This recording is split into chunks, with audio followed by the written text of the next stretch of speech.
Assalamualaikum warahmatullahi wabarakatuh. Izin memperkenalkan diri, saya Hakumi Yahya, MPM 2121020048, Prodi Hukum Tata Negara kelas B.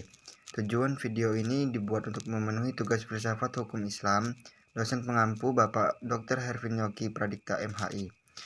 Kali ini yang saya bawakan yaitu mempresentasikan materi yang berjudul Instrumen dalam Filsafat Hukum Islam. Baiklah, langsung saja kita mulai. Pengertian filsafat hukum Islam. Filsafat dalam Dictionary of Philosophy berasal dari dua kata, yakni philos dan sophia. Philos artinya cinta, sedangkan sophia artinya kebijaksanaan. Philosophy as love of wisdom. Filosofi sebagai pemikiran yang mendalam melalui cinta kebijaksanaan. Filsafat hukum adalah pengetahuan tentang pemikiran mendalam, sistematis, logis, dan radikal tentang berbagai aturan yang berlaku dalam kehidupan manusia, baik aturan bermasyarakat maupun aturan bernegara. Filsafat hukum Islam adalah pengetahuan tentang hakikat, rahasia, dan tujuan hukum Islam yang baik yang menyangkut materinya, maupun proses penetapannya atau filsafat yang digunakan untuk memancarkan, menguatkan, dan memelihara hukum Islam, sehingga sesuai dengan maksud dan tujuan Allah menetapkan di muka bumi, yaitu untuk kesejahteraan umat manusia seluruhnya. Dengan filsafat ini, hukum Islam akan benar-benar cocok sepanjang masa. Pengertian syariah dan fikih serta ciri-cirinya. Makna harfiah syariah adalah jalan menuju sumber kehidupan. Syariat adalah rujukan tindakan umat Islam dalam beragama yang erat hubungannya dengan masalah akidah, ibadah, dan muamalah. Secara etimologi, syariah berasal dari bahasa Arab syara'a, yasra'u syar'an, wa syariatan, yang berarti jalan ke tempat air. Kata ini kemudian dikonotasikan oleh bangsa Arab dengan jalan yang lurus yang harus dituntut. Sedangkan menurut terminologi syariat berarti jalan yang diterapkan Tuhan yang membuat manusia harus mengarahkan hidupnya untuk mewujudkan kehendak Tuhan agar hidupnya bahagia di dunia dan di akhirat. Makna ini meliputi seluruh panduan Allah kepada hambanya. Para rasul menyampaikan kepada umatnya agar diamalkan di dalam kehidupan sehari-hari, baik dalam bentuk akidah, akhlak, muamalat, dan sebagainya. Ringkasnya, syariat Islam merupakan keseluruhan ajaran Islam yang bersumber dari wahyu Allah Subhanahu wa Ta'ala.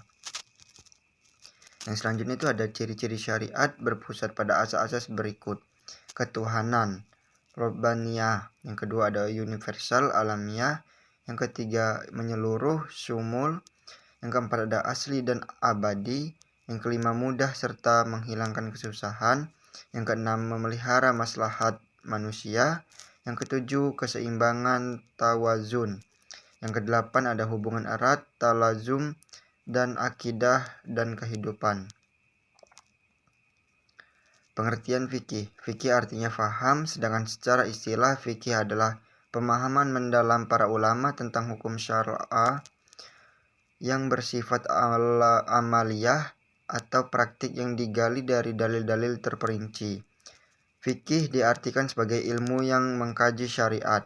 Secara sistematis, kata fikih bermakna faham alam sya' al-daqiqah, faham yang mendalam, mengetahui paham terhadap pembicaraan orang lain, atau mengetahui sesuatu dan memahami dengan baik. Sedangkan menurut istilah adalah hasil penjabaran praktik tentang hukum-hukum syariat yang berkaitan dengan perbuatan mukallaf yang diambil dari dalil-dalil terperinci. Fikih sering disebut juga dengan jurisprudensi. Yang selanjutnya ada pengertian tasri. Tasri adalah kata yang diambil dari lafaz syariah yang artinya jalan yang lurus. Secara terminologi, tasri oleh para fuqaha diartikan sebagai hukum-hukum yang ditetapkan oleh Allah SWT bagi hamba-hambanya yang diungkapkan melalui perantara Rasulullah SAW, agar manusia melaksanakan hukum-hukum tersebut atas dasar keimanan, baik hukum yang berpautan dengan perbuatan badaniyah manusia maupun yang berkaitan dengan masalah akidah, akhlak, dan budi pekerti. Syariah dalam pengertian itu dipetik kata tasri yang artinya menciptakan undang-undang dan membuat kaidah-kaidah. Tasri dalam pengertian tersebut adalah membuat undang-undang, baik undang-undang yang dibuat bersumber dari ajaran agama yang disebut dengan tasri samawi, maupun yang perbuatan manusia dari hasil pemikiran yang dinamakan dengan tasri wad'i. Pengertian di atas memberikan pemahaman bahwa tasri merupakan proses pembuatan undang-undang yang diambil dari syariat. Oleh karena itu, syariat yang diturunkan oleh Allah SWT yang datang dari Nabi Muhammad SAW belum berarti telah menjadi tasri. Sebaliknya, tasri di dalamnya adalah substansi dari syariat Islam. Baiklah, sekian yang dapat saya sampaikan. Jika ada salah kata, saya mohon maaf. Kepada Allah saya mohon ampun. Saya ucapkan terima kasih. Wabillahi taufiq wal hidayah. Wassalamualaikum warahmatullahi wabarakatuh.